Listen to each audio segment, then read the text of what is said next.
dag planlægger en playboy med sin steddatter at myrde sin rige kone. Too good to be true.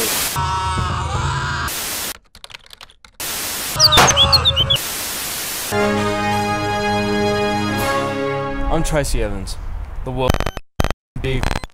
Today, I'm speaking to AFL star Tom Beecroft, whose addiction has not only cost him his career, but also his marriage. Tom Beecroft was at the top of his game.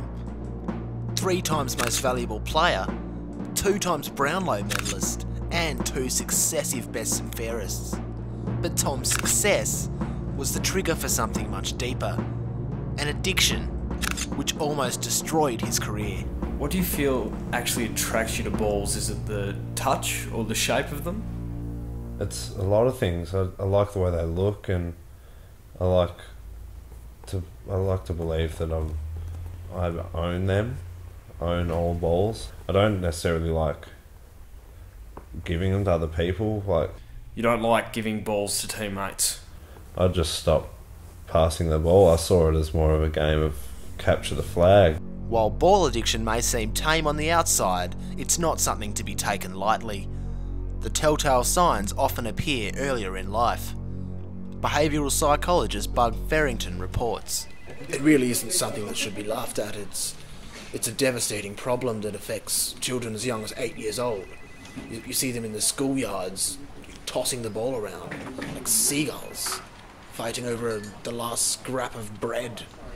They turn into a completely different person. It's an altered state.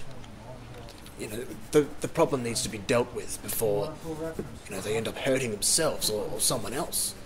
You say that you've actually come out the other side of this addiction, yet you're holding onto a ball right now. Oh, this is my first soccer ball. I don't really play soccer anymore. Because it's for facts, right? I mean, I'll still Yep. keep this one. I can't take this. I just kind of carry it around with me while I'm doing my household things and watching telly and stuff. When the ad breaks come on, I set up some goals in the kitchen and just kick it through those a few times. I like scoring points, even if it's just personal points, like no one else knows. But I've got a tally in my room that I rack up those, and at the end of the day I think, you know, that's really good. I've scored a lot of points today. Tomorrow I'll try and score some more. You'll notice characteristics from an addiction to, say, cocaine and an addiction to balls. The characteristics are very similar. The desperation, the need to get a hold of whether it be the ball or the drug. In this case, the ball is the drug. I started in college having convulsions, extended periods of time away from the ball or the balls. At this point it was any ball, you know, and they noticed that something was wrong when I started. Like, Mum would be in the kitchen making some pasta or something. One night she was making spaghetti and meatballs and I just threw her to the ground. And You actually threw your mother to the ground? yeah, and I ran away with the pan with the meatballs in it. I left the pan by the door because I put the meatballs in a plastic bag and went over to my mate's house and threw them at him. What it does is give someone a false sense of godlike status, if you will.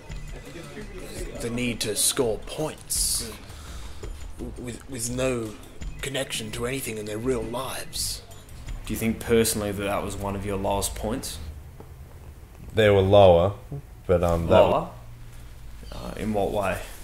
I had a fight with my wife, and I was meant to be looking after the kid, but there was a game on telly and I got a bit distracted, and my 18-month-old daughter fell off the bed and hit herself on the head, and it was really, I didn't even notice, and she came in and started screaming at me, and we had a big argument, and I ended up leaving that night with this ball actually, and I tried to cut it open with a butter knife because I figured it was the ball's fault, but that didn't work, so I tried something else. But my mum came home later and found me next to the ball with a few slash marks in it, and instantly took it to the service station to get patched up and pumped it back up with air.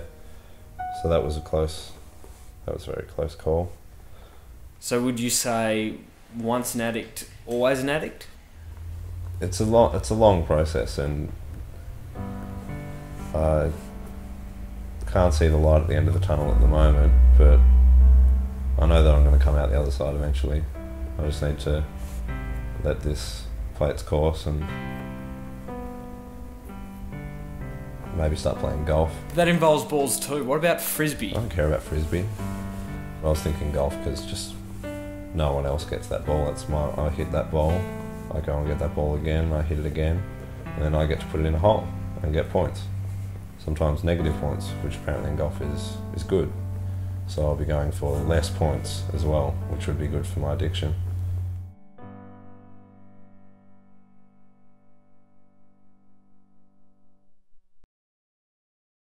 What a beautiful, adventurous day we're having today. I'm so hungry. Oh, so am I. I'm almost dying, actually. I haven't eaten in 4 days. I'm so well spoken for a dying man. What can we eat this? Oh, fuck, I want some veal, man. But we haven't got none, eh? We got the little flowers and the shrubs, but we can't boil them. Yeah, but when I put my hood on, I feel a lot less hungry, and Yeah. the reverb is a lot less reverberating. It closes the gate that we put up out the front, eh? Yeah. Oh, what the fuck is that coming over the hilltop? Or maybe we can eat it, eh? No, I don't know. They look like a lot of mysterious wolves. Maybe there's 10 of them or 12 of them, but we can catch them. No, let's not catch them. Let's talk to them. They look like they can talk. They're so mysterious. Mystery wolves. Fucking sick.